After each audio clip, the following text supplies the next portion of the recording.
Good evening Visakha వాజీ news కి స్వాగతం. నా పేరు మీనా కుంతల. ముందుగా వాజీ హెడ్లైన్స్ చూద్దాం. ఔత్సాహిక పారిశ్రామికవేత్తలను ప్రోత్సహించేందుకు ఏపీ ఛాంబర్స్ ఆధ్వర్యంలోని అవగాహన సదస్సు, ఎంఎస్ఎంఈ రుణాలు పథకాలు, దళిత అంశాలపై చర్చించినట్లు వెల్లడించిన ప్రముఖులు.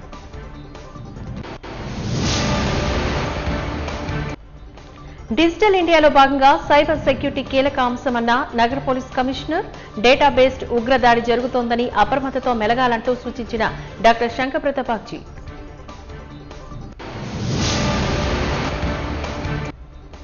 అంగన్వాడీల సమస్యలపై రాష్ట్ర వ్యాప్త బ్లాక్ డే నిరసన చేపట్టిన ఏఐటీయూసీ. ఎఫ్ఆర్ఎస్ ను రద్దు చేయాలని కోరిన ఏపీ అంగన్వాడీ వర్కర్స్ అసోసియేషన్.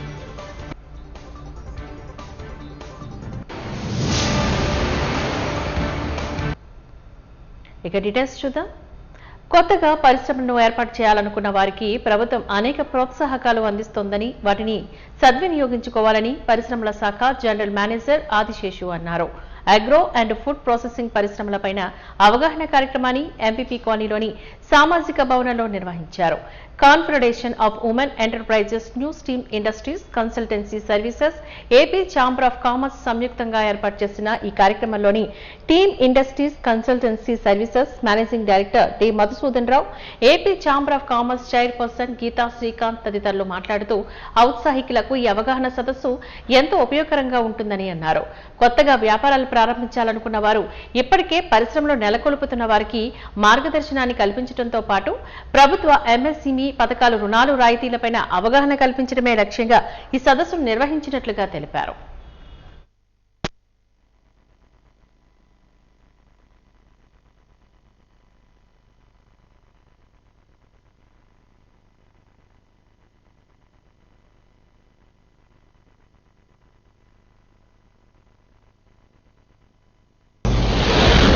ముఖ్యంగా ఏంటంటే మన చంద్రబాబు నాయుడు గారి విజన్ కూడా 1 ఫ్యామిలీ 1 ఎంటర్‌ప్రెన్యూర్. అదే విజన్తో మనం ఇప్పుడు వెళ్తున్నాం ఆంధ్రప్రదేశ్లో ముందుకి.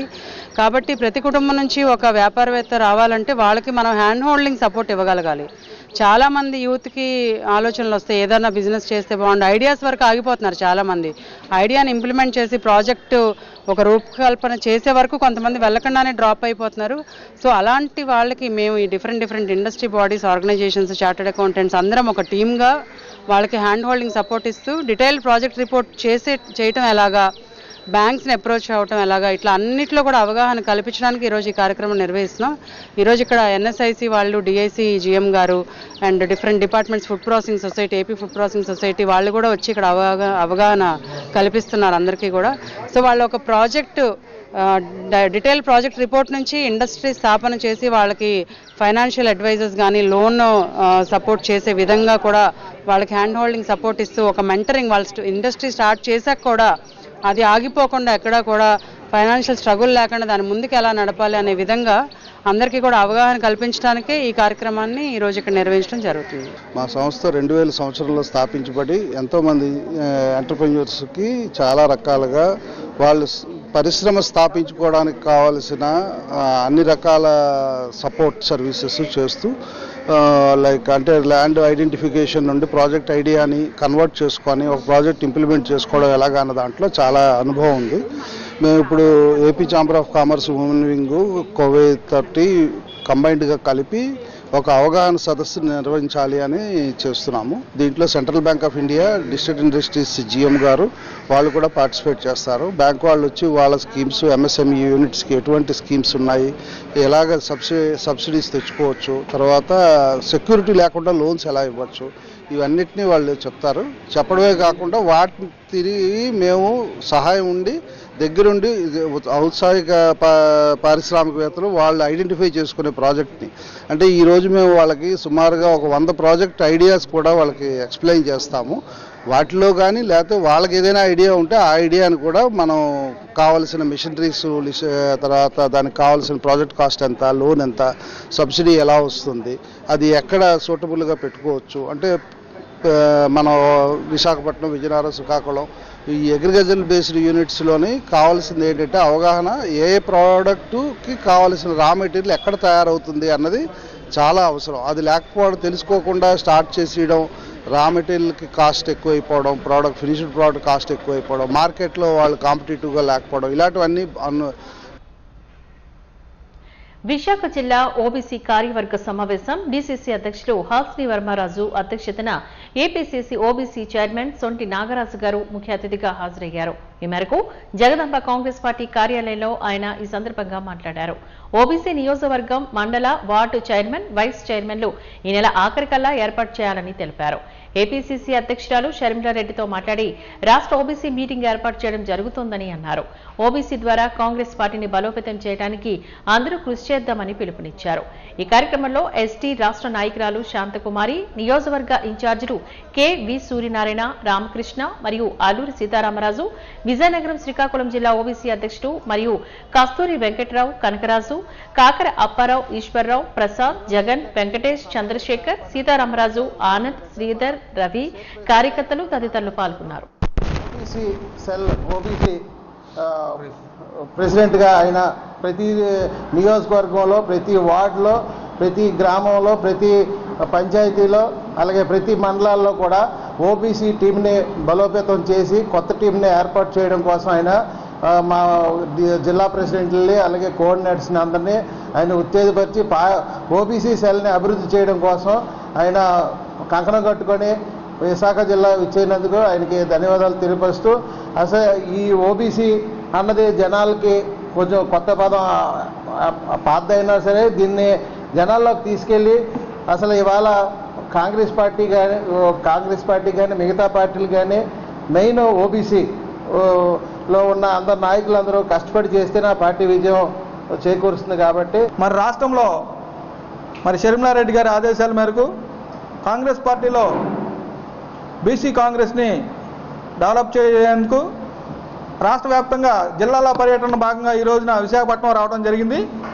విశాఖపట్నంలో విజయనగరం చైర్మన్ గారు, అరకు జిల్లా చైర్మన్ గారు, అలాగే విశాఖపట్నం డీసీసీ గారి ఆధ్వర్యంలో ఓబీసీ డిపార్ట్మెంట్ ఎలా కాంగ్రెస్ పార్టీలో డెవలప్ చేయాలనే నినాదంతో ముందుకెళ్తూ రాష్ట్ర వ్యాప్తంగా బీసీలను ఎలా ఈ పార్టీలు ఏ విధంగా వాడుకుని స్థానిక పార్టీలు ఏవైతే ఉన్నాయో టీడీపీ కానీ, అలాగే వైసీపీ కానీ, జనసేన కానీ బీసీల ఓట్లను దండుకుని ఈ రోజున బీసీలను అన్యాయం చేస్తున్నారనే నినాదాన్ని రాష్ట్ర వ్యాప్తంగా తీసుకెళ్లేందుకు ఓబీసీ టీమ్స్ అన్ని ఫుల్ఫిల్ చేస్తున్నాం.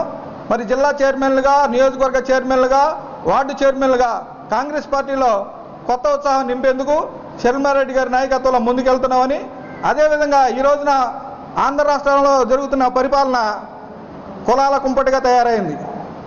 ఎందుకంటే ఆ రోజున రాష్ట్రంలోనే ప్రజలందరూ అన్నతమ్ములు, అక్క చెల్లెలు అని చెప్పి ఈ రోజున వైసీపీ పార్టీ మాత్రం రెడ్లకి, అలాగే టీడీపీ మాత్రం కమ్మవారికి, అలాగే జనసేన పార్టీ మాత్రం కాపులకే ఇంపార్టెన్స్ ఇస్తూ విశాఖ ప్రజా వనరుల పరిరక్షణ వేదిక ఒక సంఘాన్ని ఏర్పాటు చేసి లూలు మాల్కు ప్రభుత్వం కేటాయించిన భూములను పరిరక్షించే విధంగా పోరాటాన్ని ఉధృతం చేయనున్నట్లుగా రాణి శర్మ తెలియజేశారు. ఈ సందర్భంగా అల్లూరి సీతారామరాజు విజ్ఞాన కేంద్రంలో ఏర్పాటు చేసిన విలేకరుల సమావేశంలో ఆమె మాట్లాడారు. ప్రజల అభిప్రాయానికి వ్యతిరేకంగా ప్రభుత్వ భూములను వాణిజ్య కార్యకలాపాలకు అత్యంత తక్కువ ధరలకు లీజులకు ఇవ్వడం పాలకులకు సరికాదని అన్నారు. దీనిపైన సుప్రీంకోర్టు మార్గదర్శకాలు వేరే విధంగా ఉన్నాయని, వాటిని గాలికి వదిలేసే ప్రభుత్వం వాణిజ్య కార్యక్రమాలకు ఈ భూమిని ఉపయోగించడం సరికాదని హితవు పలికారు. ఈ భూమిని పరిరక్షించుకున్న విధంగా శాంతియుత పోరాటానికి గాను 80 ప్రజా సంఘాలు తమతో కలిసి పోరాటానికి సిద్ధంగా ఉన్నాయంటూ వెల్లడించారు. సిఆర్జెడ్ జాగాలో పడుతుంది. అది సిఆర్జెడ్ మీ అందరికీ తెలుసు, సముద్రం తీరానికి 1 అంటాం, ఇది 2లో పడుతుంది. అంటే దీంట్లో చాలా రిస్ట్రిక్షన్స్ ఉంటాయి. చాలా ఓపెన్ స్పేసు, ప్రజలకి విశాఖపట్నంలో భూమి చాలా తగ్గిపోతున్నది. అన్ని ప్రైవేటీకరణ చేసేస్తే ప్రజలకి ఒక కామన్ కాజ్ అంటూ ఒకటి ఉంది. డాక్ట్రిన్ ఆఫ్ పబ్లిక్ ట్రస్ట్ అని ఒక ప్రిన్సిపల్ గవర్నమెంట్ సుప్రీంకోర్టు వాళ్ళు ఒకటి ఎస్టాబ్లిష్ చేశారు. దాంట్లో ఏమిటంటే కమ్యూనిటీ రైట్స్ అంటారు. కమ్యూనిటీ అంటే ప్రజలు అన్నమాట, చుట్టుపక్కల ఉన్న ప్రజలు, వాళ్ళకు కొన్ని రైట్స్ ఉన్నాయి. ఆ భూములు ఎక్కడైతే వాళ్ళ ఊర్లో కానీ, వాళ్ళ పల్లెటూరులో కానీ, వాళ్ళ ఏ జాగా అయినా సరే, ఆ భూముల మీద వాళ్ళకి మాత్రమే రైట్ ఉంటుంది. వాళ్ళ ఇష్టానుష్టారాలు అకార్డింగ్ టు దట్ ఏదన్నా ఒక ప్రాజెక్ట్ అంటూ చేపట్టాలి. వాళ్ళ కన్సెంట్ చాలా ముఖ్యం. సో ఇటువంటివి సుప్రీంకోర్టు నుంచి మనకు ఆర్డర్స్ జస్టిస్ కడ్జు గారు 2011 నుంచి ఇచ్చినవన్నీ మనకు ఉన్నాయి. వీటన్నిటికీ వ్యతిరేకంగా ప్రజల కన్సెంట్ లేకుండా ప్రజల ప్రయోజనాలు పక్కకు పెట్టి ఇంత పెద్ద జాగా, ఇంత ఊరికి నడుబొడ్డున ఇంత వాల్యుబుల్ ల్యాండ్ చాలా తక్కువ ధరలో చాలా కన్సెషన్స్ ఇచ్చేసి ప్రైవేట్ ఎంటిటీస్కి ఇచ్చేసి ప్రాఫిట్ మేకింగ్కి ఇచ్చేస్తే ప్రజల ప్రయోజనాలకి భూమి రేపొద్దున ఎక్కడొస్తుంది? ఇదేదో ఒక స్కూల్ పెట్టడం కాదు, కాలేజ్ కాదు, ఎడ్యుకేషన్ కాదు, ఆర్ట్ కాదు, కల్చర్ కాదు, ఒక పార్క్ కాదు, ఏది కాదు. కమర్షియలైజేషన్కి ప్రజలది చీప్గా ఇచ్చేసి దాన్ని వాళ్ళు ఇష్టం వచ్చినట్లు వాళ్ళు. ఇంకొక దీంట్లో ఒక చాలా విచిత్రమైన విషయం ఏంటంటే మొదటి 3 సంవత్సరాలు ఏమీ ప్రభుత్వానికి ఏం వెనక్కి ఇవ్వక్కర్లేదు, రాయితీ ఏది ఇవ్వక్కర్లేదు, రెంట్ ఇవ్వక్కర్లేదు. అందులో కాక వాళ్ళు కొంత భాగాన్ని వేరే ఏజెన్సీస్కి ఇచ్చుకోవచ్చట. అంటే మన భూమి తీసుకెళ్ళి వాళ్ళు కమర్షియలైజ్ చేసుకుంటారు, మన పర్పస్కి మాత్రం అది దూరంగా ఉంటుంది. సో ఇటువంటి విషయాలన్నీ చాలా ఉన్నాయి. సో ముఖ్యంగా ప్రజల కన్సెంట్ లేకుండా ప్రజల యొక్క ఇష్టానుష్టారాలు పక్కన పెట్టేసి ఒక ప్రైవేటీకరణ చేసేసి ఈ భూమి ఒక కమర్షియల్ ఆర్గనైజేషన్కి ఇవ్వడం వల్ల ఒకటి ద ప్రిన్సిపల్ ఆఫ్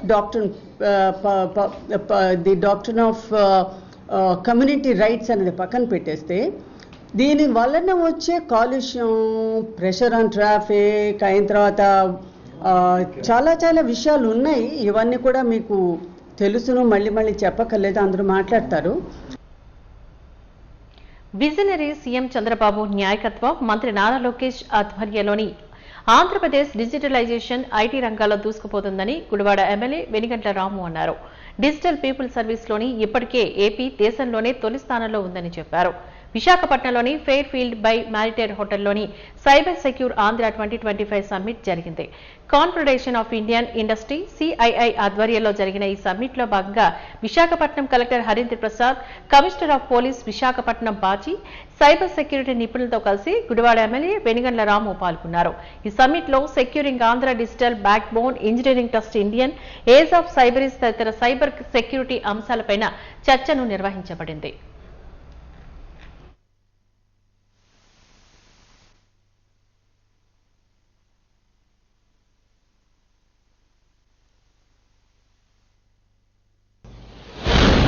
విశాఖపట్నం నగరంలో confederation of Indian industry CII cyber security మీద ఒక కాన్ఫరెన్స్ నిర్వహిస్తున్నారండి. ఇనాగురల్ సెషన్లో సైబర్ సెక్యూరిటీ టాపిక్ మీద ఎక్స్పర్ట్స్ మాట్లాడారండి. ఈరోజు మన అందరికీ తెలుసు conventional warfare, army, navy, air force కాకుండా సైబర్ వార్ఫేర్ కూడా నడుస్తుంది. మన కంట్రీ మీద కూడా, మన కంట్రీ ఇన్స్టిట్యూషన్స్ మీద కూడా డిఫరెంట్ సైబర్ క్రిమినల్స్ వేరే కంట్రీ నుండి దాడులు జరిపారండి. మన కంట్రీ ఎఫెక్టివ్గా తిప్పి కొట్టారండి. కానీ భవిష్యత్తులో కూడా అటువంటి అటాక్ జరిగితే తిప్పి కొట్టడానికి రీసెర్చ్ అవసరం, ఇన్నోవేషన్ అవసరం, హోమ్ మేడ్ టూల్స్ ఇన్వెంట్ చేయాల్సి వస్తుంది, చాలా ఇన్వెస్ట్మెంట్ అవసరం. సైబర్ సెక్యూరిటీ ఇండస్ట్రీ చూస్తే మన ఇండియాలో చాలా థ్రైవింగ్ ఇండస్ట్రీ ఉంది. ఎందుకంటే డిమాండ్ పెరుగుతుంది. 2027 వరకు $3.5 బిలియన్ డిమాండ్ మార్కెట్ సైజ్ వస్తుందని అనుకుంటున్నాం. అందుకే cyber security professionals and cyber security industrialist వాళ్ళందరూ ముందుకు వచ్చి ఈ డిమాండ్ ఫుల్ఫిల్ చేయడానికి మన కంట్రీలోనే మేడ్ ఇన్ ఇండియా ప్రొడక్ట్స్ తయారు చేస్తారని ఆశిస్తున్నాం. ఈ చాలా మంచి కంపెనీస్ వాళ్ళు డిఫరెంట్ బిగ్ కంపెనీస్ వాళ్ళంతా వస్తున్నారు. ప్రాబ్లము సైబర్ సెక్యూరిటీ అనేది చాలా ఇంపార్టెంట్. మనం చాలా స్పీడ్గా డిజిటలైజేషన్లోకి వెళ్తున్నాము.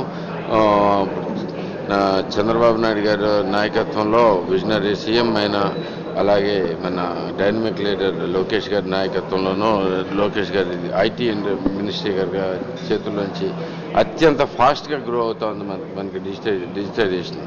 త్వరలోనే మన ఇండియాలోనే నెంబర్ 1 స్టేట్ కింద ఉంటుంది డిజిటైజేషన్లో.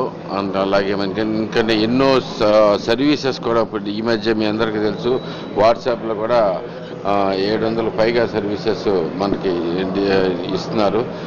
డైరెక్ట్గా పీపుల్ సర్వీసెస్ని ఇచ్చేస్తున్నారు. అంతేకాకుండా క్వాంటమ్ వాల్యూ వస్తుంది. రకరకాల డిఫరెంట్ ఇనిషియేటివ్స్ అన్ని తీసుకున్నాం. సో ప్రభుత్వం మొత్తం డిజిటైజేషన్ మీద పేపర్లెస్ గవర్నమెంట్ కింద రన్ అయ్యే పరిస్థితికి వచ్చేస్తాం. కాబట్టి ఇలాంటి టైంలో సెక్యూరిటీ అనేది మనకి అత్యంత ఇంపార్టెంట్. సెక్యూరిటీ అనేది రాంగ్ పీపుల్ హ్యాండ్స్, సైబర్ ఈ డేటా అనేది రాంగ్ పీపుల్స్ హ్యాండ్స్లో పడితే ఏమవుతుంది అనేది మనం గత కొన్ని రోజుల నుంచి చూస్తున్నాం. ఈ సైబర్ థ్రెట్స్ మామూలుగా కామన్ పీపుల్ దగ్గర నుంచి పెద్ద గ్లోబల్ కంపెనీస్ దాకా ఉంటాయి. బేసికల్ అంటే చిన్న పీపుల్ మనం ఎలా మోసపోతున్నారో ఓటీపీలు అవసరం లేకుండా చెప్పి ఇలా డిఫరెంట్ పీపుల్స్. సో ఈ మొత్తాన్ని అరికడటానికి ఇప్పుడు అన్ని సైబర్ సెక్యూరిటీస్ కంపెనీస్ అన్నింటినీ ఒకే దగ్గర తీసుకొచ్చి తాటి మీద తీసుకొచ్చి ఒక సొల్యూషన్స్ ఏముంటే మనం ఏం చేస్తే బాగుంటుంది, మనకి ఎలా ముందుకెళ్ళొచ్చు అనే దాని మీద ఈ కాన్ఫరెన్స్ సిఐఏ వారిని. జీవనదుల అనుసంధానం దేశానికి అపూర్వమైన అభివృద్ధి తెస్తుందని, ఆ అభివృద్ధి శక్తితోని అమెరికానే మించిపోవచ్చని సంఘమిత్ర సూరిబాబు అన్నారు. విశాఖపట్నం జీవీఎంసీ పరిధిలోని గాంధీ విగ్రహం వద్ద 3 రోజుల దీక్షను ఆయన ప్రారంభించారు. ఈ కార్యక్రమానికి గాను బ్రహ్మకుమారి రామేశ్వరి హాజరై సూరిబాబుకు పూలమాల వేసి దీక్షకు శ్రీకారం చుట్టారు. ఈ సందర్భంగా ఏర్పాటు చేసిన మీడియా సమావేశంలో సూరిబాబు మాట్లాడారు. నాగవలి, సువర్ణముఖి, వేగవతి, జంజావతి, గోస్తాని వంటి జీవనదులు కలిసిపోతే ఉత్తరాంధ్ర రైతు కరువు అనే మాటే మర్చిపోతారని అన్నారు. నీరు కోసం వలస వెళ్లే పరిస్థితులు తొలగిపోతాయని, జీవనదుల అనుసంధానం మనకు వ్యవసాయం, పారిశ్రామిక రంగాల్లో కొత్త దశను తెస్తుందని, అమెరికా స్థాయి కంటే మించి మనం ఎదగలమని అన్నారు. కానీ ఎంతటి సహజ వనరులు ఉన్నా అవి రాజకీయ వాగ్దానాలకే పరిమితపోతున్నాయని, దీనిపై ప్రభుత్వం తక్షణ చర్యలు తీసుకోవాలని ఆయన కోరారు. సమాజాన్ని పట్టిపీడిస్తున్నటువంటి మద్యపాన విముక్తి, మద్యపానాలని మత్తు పానీయాల నుండి విముక్తి చెందాలి. రెండోది ట్రాఫిక్ సమస్య, మూడోది నీటి సమస్య, నాలుగోది విలువలతో కూడినటువంటి విద్య యొక్క సమస్య ఉంది. విద్య అందరికీ కూడా ఉన్నతంగా లభించాలని ప్రభుత్వం వాళ్ళు ఎన్ని రకాల సదుపాయాలు చేస్తున్నా అది పేద ప్రజలు, పిల్లలు దాన్ని అందుకోలేకపోతున్నారు. అదేవిధంగా భారతదేశంలో ముఖ్యంగా మనం చెప్పాలంటే ఈ విలువల్ని కాపాడుకునే విధంగా విద్యలు ఉండడం లేదు. అదేవిధంగా చాలామంది యువత నిర్వీర్యం అయిపోతుంది.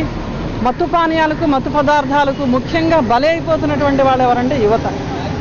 భారత జాతికి అతి గర్వప్రదమైనటువంటి యువతను మనం కాపాడుకోవాల్సిన అవసరం ఎంతైనా ఉంది. యువత లేకపోతే భారతదేశమే లేదన్నారు వివేకానందుడు.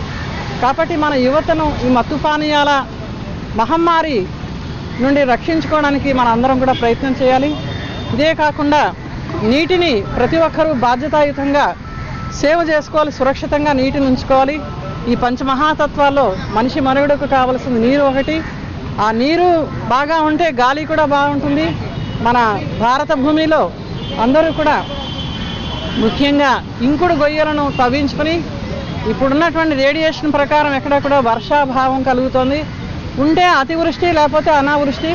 పంటలు పండడానికి కావాల్సిన నీరు ఒక పక్కన దొరకట్లేదు, తాగడానికి సరిపడ నీరు లేదు కొంతమందికి, ఇంకొంతమందికి నీరు ఎక్కువైపోయే వరదలు ఇవన్నీ వచ్చి అతివృష్టి వచ్చి చాలా ప్రాణ నష్టం, జన నష్టం పెట్టాము. ఆ ఉద్యమాలన్నీ మొదటిది ఏమంచి భూగర్భ జలాలు పెరగాలంటే ఇంకటి గుంతలు తీయండి అని. ఎందుకంటే భూగర్భ జలాలు పెరిగితేనే అందరికీ నీటి సమస్య తీరుతుంది. రెండోది ఏంటి, ఇప్పుడు ఊర్లు కొట్టుకుపోతున్నాయి, మొత్తం టోటల్ రోడ్లన్నీ నీటిమయం అయిపోతుంది. దీనికి కారణం ఏంటంటే ఏ ప్లేస్లో పడిన నీరు ఆ ప్లేస్లో భూమిలోకి ఇంకకపోవడం వల్ల. ఇప్పుడు చెరువులు కబ్జా చేసే వల్ల ఏంటంటే మొత్తం ఊర్లన్నీ ఉన్న చెరువులను కబ్జా చేస్తే ప్లేన్ వాటర్, వచ్చిన వాటర్ అంతా పక్క ఊర్లోని మొత్తం వినాశనం అవుతుంది. అయితే అతివృష్టి లేదంటే అనావృష్టి మన దేశంలోనే వస్తే నీరు ఫుల్గా వచ్చేసి ముంచేస్తుంది. వేసింది ఎంతో కాపాడుకొని పండించిన పంటలన్నీ కొట్టుకుపోతున్నాయి. అదే శుభ్రంగా ఎక్కడికక్కడ చెరువులు తీయించి ఏ నీరు అక్కడికక్కడ ఉంచితే అక్కడ ఊరంతా సస్యశ్యామలంగా ఉంటుందండి. ఆ భూములు ఎండిపోవు, వాతావరణం ప్రకృతి మొత్తం టోటల్ అంతా జీవరాశుల నీటికి బాగుంటుందని చెప్పేసి ఈ జీవనోదులన్నీ అనుసంధానం చేయాలని చెప్పేసి ప్రభుత్వాలను విజ్ఞప్తి చేస్తున్నానండి. ఎందుకంటే ఇది రాజకీయ నాయకులు కాదు, వాళ్ళు వచ్చి పోతుంటారు, కానీ అధికారులు మటు ఎప్పుడు ఉంటారు కనుక వాళ్ళేమంచి దాన్ని తగు జాగ్రత్తలు తీసుకోవాలి. అలాగే ప్రజలు ఎక్కడికక్కడికి ఎప్పటికప్పుడు చేయించుకోవాలని వాళ్ళ ప్రజల క్షేమము ఆ క్షేమం అడిగి మరి చేయించుకునే హక్కు వాళ్ళకి ప్రజలకు ఉన్నది. సాంఘిక సంక్షేమ గురుకుల విద్యాలయాల విశ్రాంత ఉద్యోగులు ఎదుర్కొంటున్న సమస్యను ప్రభుత్వమే పరిష్కరించాలని కోరుతూ ఏపీ సాంఘిక సంక్షేమ గురుకుల విద్యాలయాల నాయకులు విజ్ఞప్తి చేస్తున్నారు. ఈ మేరకు ఈ సందర్భంగా తమ సమస్యను వివరించేందుకు గాను డాబా గార్డెన్స్ ప్రెస్ క్లబ్ లో విలేకరుల సమావేశాన్ని నిర్వహించారు. ఈ సందర్భంగా వారు మాట్లాడుతూ టీఏడీఏలతో సహా జీతం ఏరియర్లు కూడా విశ్రాంత ఉద్యోగులకు అందడం లేదంటూ వాపోయారు. ప్రస్తుతం సర్వీస్లో ఉన్న హెడ్ ఆఫీస్ సిబ్బందికి అన్ని సకాలంలో అందుతున్నాయని, విశ్రాంత ఉద్యోగుల సమస్యలు ఎవరికీ పట్టడం లేదని ఆవేదన వ్యక్తం చేశారు. ఇప్పటికైనా విశ్రాంత ఉద్యోగుల సమస్యలపైన ప్రభుత్వమే సానుకూలంగా స్పందించి తగు నిర్ణయాన్ని తీసుకోవాలని వారు కోరుతున్నారు.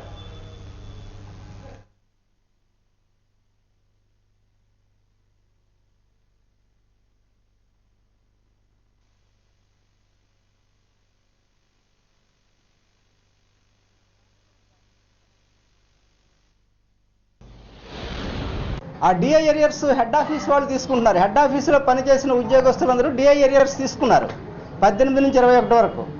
కానీ మిగతా కాలేజ్ అండ్ స్కూల్స్లో జిల్లాల్లో పనిచేసే వారికి ఎవరికి కూడా డిఎల్ రాలేదు. అలాగే జీతం ఏరియర్స్, పిఆర్సీ జీతం ఏరియర్స్ అవి కూడాను జనవరి 22 నుంచి ఆగస్టు 31 వరకు వాళ్ళు అక్కడ తీసుకున్నారు. ఎవరు హెడ్ ఆఫీసులో పనిచేసిన వాళ్ళు తీసుకుంటున్నారు, మాకు రాలేదు.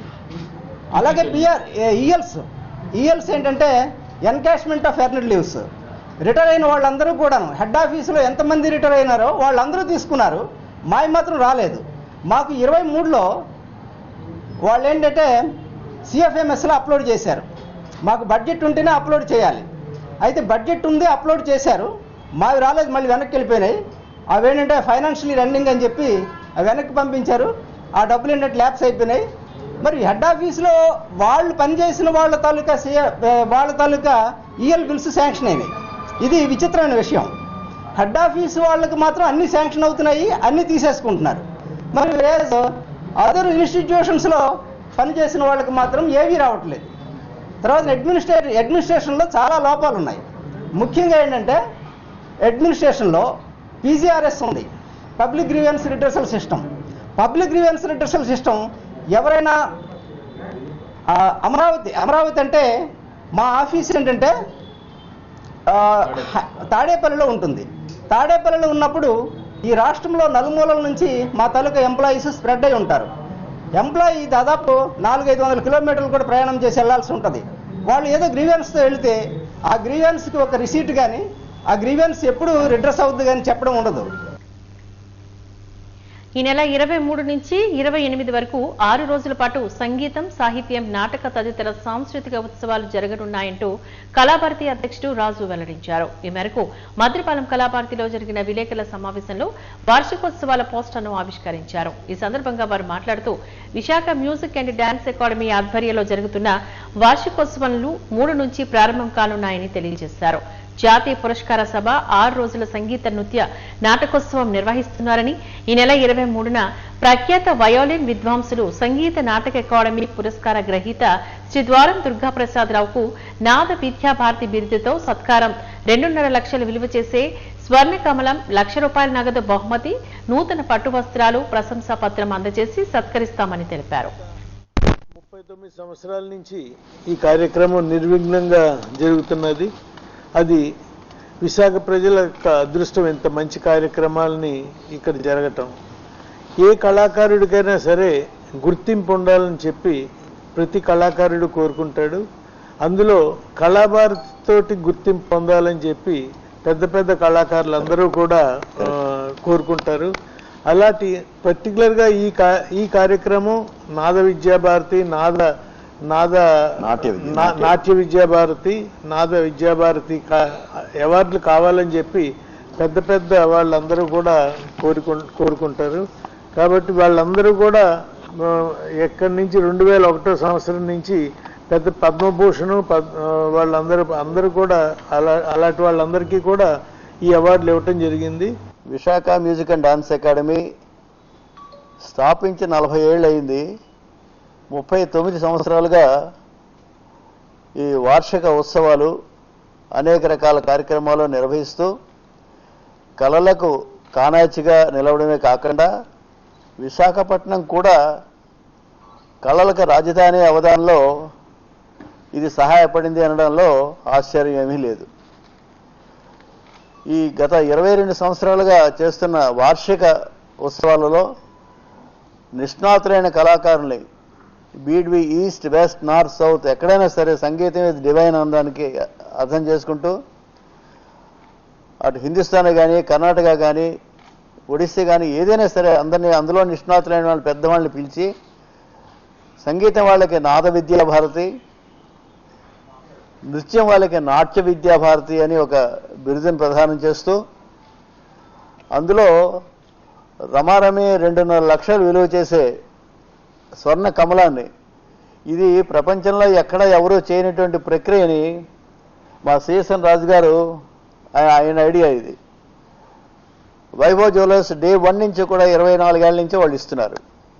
ఈ స్వర్ణ కమలం 1 లక్ష రూపాయల నగదు బహుమతి, నూతన వస్త్రాలు, ప్రశంసాపత్రం ఎక్సెట్రా అన్నీ ఇస్తూ సత్కరిస్తున్నాం మనం అందరం కూడా. మీరు బయట చూసేటైతే ఇంతవరకు అవార్డు పొందిన వాళ్ళందరం ఫోటోలు కూడా అక్కడ పెట్టడం జరిగింది. ఈ సంవత్సరం 23వ తారీఖు నుంచి 28వ తారీఖు వరకు 6 రోజుల పాటు ఇందులో ప్రత్యేకత ఏమిటి అంటే అన్నీ కూడా జుగలబందీలు, అంటే ఎప్పుడూ సోలోలు కాకుండా ఇద్దరే కూర్చొని పాడేటట్టుగా ఉండేట్టుగా, కర్ణాటక అయినా ఇద్దరు, హిందుస్థాన్ అయినా ఒకళ్ళు అది ఇది డాన్స్ అయినా ఇలా చేసేట్టుగా ప్రయత్నం చేసి కమిటీ వాళ్ళందరం కలిపి ప్రత్యేకత ఉండాలి అని చెప్పేసి ఇది prelude for 40th year function. వేతనాలను పెంచాలని ఎఫ్ఆర్ఎస్ రద్దు చేయాలని కోరుతూ Andhra Pradesh anganwadi workers association AITUC ఆధ్వర్యంలోని జీవీఎంసీ గాంధీ విగ్రహం వద్ద బ్లాక్ లీడర్ను నిర్వహించారు. ఈ సందర్భంగా వారు మాట్లాడుతూ మినీ అంగన్వాడీలో అప్డేట్ ఇస్తూ ఇచ్చిన జీవోలు సవరణ చేయాలంటూ డిమాండ్ చేశారు. గ్రాడ్యుటీ అమలు చేయాలని కోరారు. ప్రభుత్వ సంక్షేమ పథకాలు అమలు చేయాలని అన్నారు. రాష్ట్ర వ్యాప్తంగా బ్లాక్ డేను నిర్వహిస్తూ ధర్నాలు చేపట్టడం జరిగిందని జిల్లా కార్యదర్శి వెంకటలక్ష్మి తెలిపారు.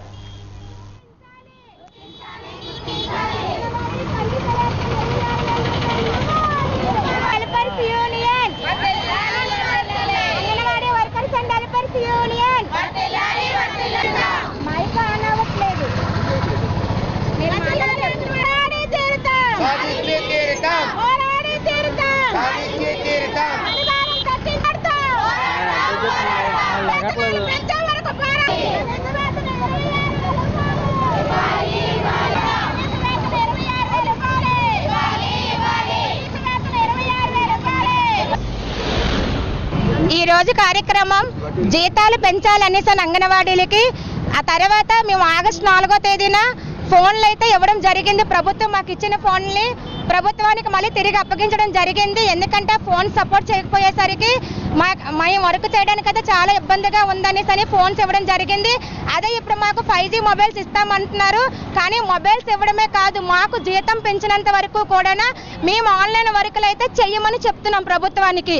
ఎందుకంటే మాకు 42 రోజుల స్ట్రైక్లో కూడా మా టెంటల దగ్గరకు వచ్చి ఇప్పుడుండే కూటమి ప్రభుత్వం మా టెంటల దగ్గరకు వచ్చి హామీలన్నీ ఇవ్వడం జరిగింది. మన ప్రభుత్వం వస్తే మన సమస్యలన్నీ మీ సమస్యలన్నీ కూడా సాల్వ్ చేస్తామని చెప్పడం జరిగింది. అప్పుడు ఇచ్చిన హామీలు అయితే ఇప్పటి వరకు కూడా మాకు ఏమీ కూడా నెరవేర్చలేదు. ఒక్కటి ఇప్పుడు మినీ వర్కర్లు మెయిన్ వర్కర్లుగా చేశారు. ఆ జీవో ఇచ్చినందుకు ప్రభుత్వానికి ధన్యవాదాలు తెలియపరుస్తున్నాము.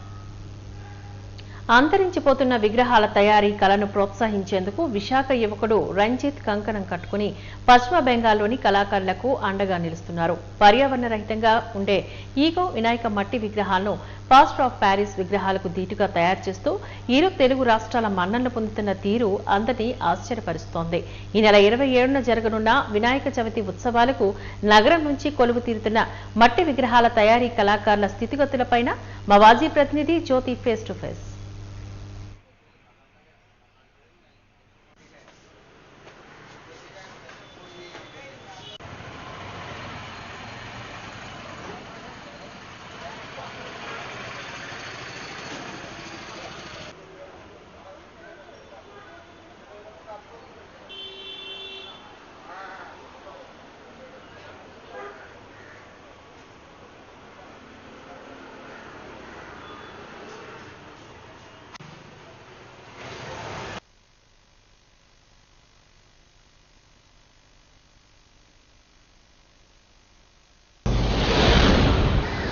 ఆదిదేవుడు వినాయక చవితికి సంబంధించినటువంటి ఏర్పాట్లు నగరంలో శరవేగంగా జరుగుతున్నాయనే చెప్పాలి. ప్రస్తుతానికి అయితే మనం ఎప్పటి వరకు ఎన్నిసార్లు చూసుకున్నా కూడా ప్రతి సంవత్సరం ఒకరిని మించి ఒకరు వినాయక ప్రతిమను ప్రతిష్ఠించేటటువంటి ఏర్పాట్లు చేస్తూ నగరంలో యువతంతా కూడా కేరింతలు కొడుతూ ఈ పండుగను జరుపుకుంటారు. అయితే వినాయక చవితి రోజు ఎంత అట్రాక్టివ్ బొమ్మను పెట్టామనే కంటే దాన్ని తయారు చేయడానికి దాని వెనక కార్మికులు ఎంత కృషి చేశారు, ఆ ఒక దృష్టితోటి, కళాత్మక దృష్టితోటి ఆ విగ్రహాన్ని ఎట్లా తయారు చేస్తారు, అసలు నగరంలో ఈ విగ్రహాలన్నింటి ప్రతిష్ఠించడానికి ముందు ఎన్ని రోజుల కృషితో ఆ విగ్రహాలు మనకి అంత అందంగా, అంత మహిమాన్వితంగా కనిపించేటటువంటి పరిస్థితి కనబడుతుంది అనే విషయాలను అయితే ప్రస్తుతం మనం అల్లీపురంలో ఉన్నటువంటి కళాకారులందరూ కలిపి చేస్తున్నటువంటి ఈ కళాత్మక ప్రదేశంలో మనం అయితే ఉన్నాం. సో వారిని అడిగి తెలుసుకుందాం. కहाँ से आए आप? कलकत्ता. कलकत्ता. कितने दिन इधर है? हम लोग इतना 3 महीना. 3 महीना. कितने दिन हो जाएगा एक विग्रह तैयार करने के लिए? हमारा अभी अंदाज़ा ऐसे ही काम पे जा रहा है. काल से पेंटिंग हम लोग शुरू करेंगे और 24 में हम लोग पूरा कंप्लीट करके हम लोग मूर्ति का मतलब फिनिशिंग पूरा कंप्लीट करके रेडी कर देंगे. మీ పేరు? రంజిత్ అండి. రంజిత్. ఎన్ని సంవత్సరాలు బట్టి ఈ ఫీల్డ్లో ఉన్నారు? 8 years నుంచి మేడం. 8 years నుంచి ఉన్నారు. సో అంటే ఎవ్రీ ఇయర్ అంటే మనం చూసుకున్నట్లయితే కనుక బాహుబలి వినాయకుడు అని, అలాగే మేడం బాహుబలి వినాయకుడు కూడా ఇక్కడ చేసింది. ఇక్కడే చేస్తారు. ఎన్ని రోజులు పట్టింది ఆ వినాయకుడిని చేయడానికి? ఒక 10 to 12 days పట్టింది మేడం. 10 to 12 days పట్టింది. అంటే యాక్చువల్లీ ఇప్పుడు కూడా మేము అందరం లోపలికి ఎంటర్ అవగానే శివుడి తాలూకా ఒళ్ళో వినాయకుడిని కనిపించారు. అదే విధంగా 2 చేతుల మధ్య వినాయకుడు కనబడ్డాడు. అదే విధంగా టెడ్డీ బేర్ దగ్గర వినాయకుడు కనబడ్డాడు. అసలు ఈ సంవత్సరం ఏ థీమ్ తో మీరు ముందుకెళ్తున్నారు? ఇప్పుడు జనాలకి, కస్టమర్కి ఎలా కావాలంటే అలా చేస్తాం మేడం. వాళ్ళకి నచ్చిన థీమ్లో చేస్తాం. చూసారంటే ఇది ఈ బొమ్మ చూసారంటే ఇది ఒక థీమ్, వాళ్ళకి నచ్చిన ఇది ఒకటి లాలీపాప్ వినాయకుడు, గ్లోబ్ వినాయకుడు, వాళ్ళకి నచ్చిన థీమ్ ప్రకారం వాళ్ళు ఎలా ఫోటో ఇస్తే అలా చేస్తాం మేడం. కస్టమర్కి నచ్చినట్టు. అంటే వాళ్ళు ఒక ఇమేజ్ అనుకుని మీ దగ్గరకు వస్తారు మేడం. ఈ బొమ్మ చూస్తే వాళ్ళు అలాగే వచ్చారు. ఇక్కడ ఈ రాజా మోడల్ ఇది. రాజుగారి మోడల్లోని వినాయకుడు. అసలు యాక్చువల్లీ మీరు ఎప్పుడు అంటే వినాయక చవితికి ఎన్ని రోజుల ముందు నుంచి వర్క్ స్టార్ట్ చేస్తారు? 90 days బిఫోర్ మేడం. 90 days పడుతుంది. 90 days. ఏ ఇంగ్రీడియంట్స్ తీసుకొస్తారు మీరు?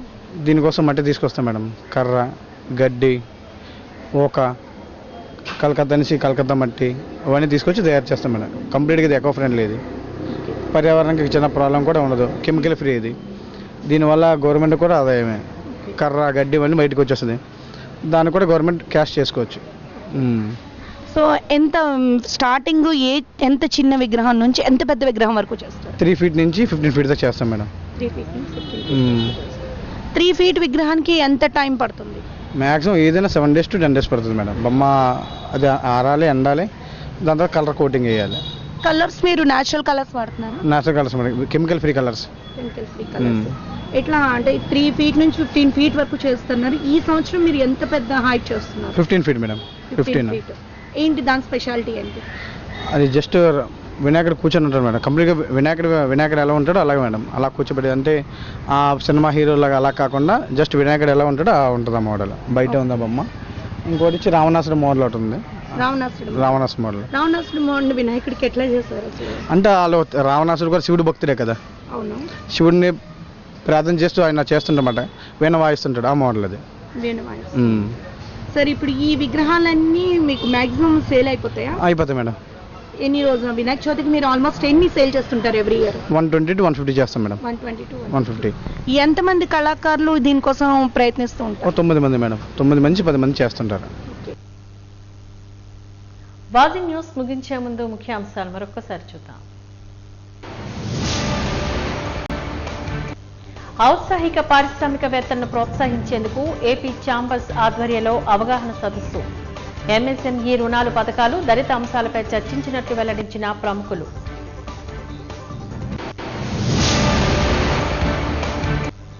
డిజిటల్ ఇండియాలో భాగంగా సైబర్ సెక్యూరిటీ కీలక అంశమన్న నగర పోలీస్ కమిషనర్. డేటాబేస్డ్ ఉగ్రదాడి జరుగుతోందని, అప్రమత్తతో మెలగాలని సూచించిన డాక్టర్ శంకరప్రత పాక్చి.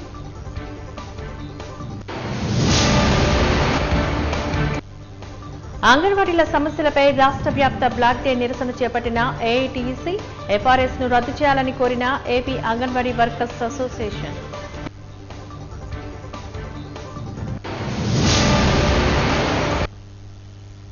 వాజీ న్యూస్ ఇంతటితో సమాప్తం. నమస్కారం.